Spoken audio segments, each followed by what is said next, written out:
If your Beehiiv newsletter is giving you a sending error, don't worry, because in this video, I'm going to walk you through the most common fixes step by step so you can get your newsletter sent successfully.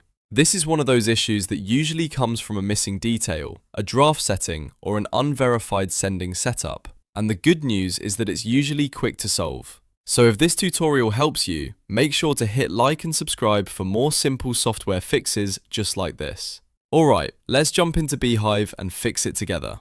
First, log into your Beehiiv account. Once you're inside your dashboard, look for the right section and open it. This is where your newsletter draft lives, and it's the best place to start because most sending errors begin with something incomplete in the post setup.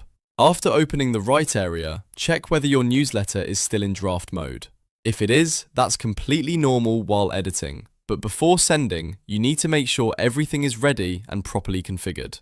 Next, click Preview and confirm that your content loads properly. This step is important because if the preview does not display correctly, there may be an issue with the body content, formatting, or even missing information inside the post. While you're here, make sure your post has a title. A missing title can often prevent a newsletter from being sent correctly, so double check that it's entered and saved.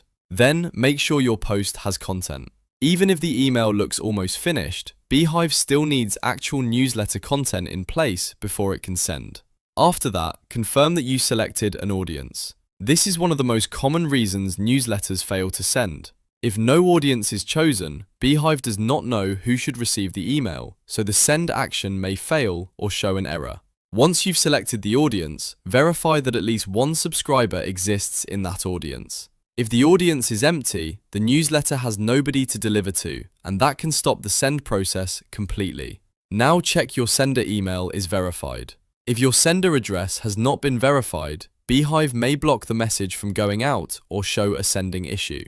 Go into your email and confirm that the sender account has been approved and verified inside Beehiiv. This is a small step, but it's a very important one because email platforms often require verification before allowing delivery. Next, review the email subject line and make sure it is not empty. Just like the title and content, the subject line is required for a proper email send. If it's blank, fill it in with a clear subject that matches your newsletter. After that, take one final look through the entire draft. Make sure the title is there, the content is complete, the audience is selected, the subscriber count is not 0, and your sender email is verified. Once everything is checked, try clicking Send or Schedule again. In many cases, the error disappears immediately after one of these missing settings is corrected. If it still doesn't work, go back through each step slowly and recheck every field, because Beehiiv sending problems are often caused by just one missing item. And that's it. You now know how to troubleshoot a Beehiiv newsletter sending error by checking the draft, preview, title, content, audience, subscribers, sender verification, and subject line. If this helped you solve the issue, please like the video and subscribe for more Beehiiv tutorials and simple software fixes. Thanks for watching, and I'll see you in the next one.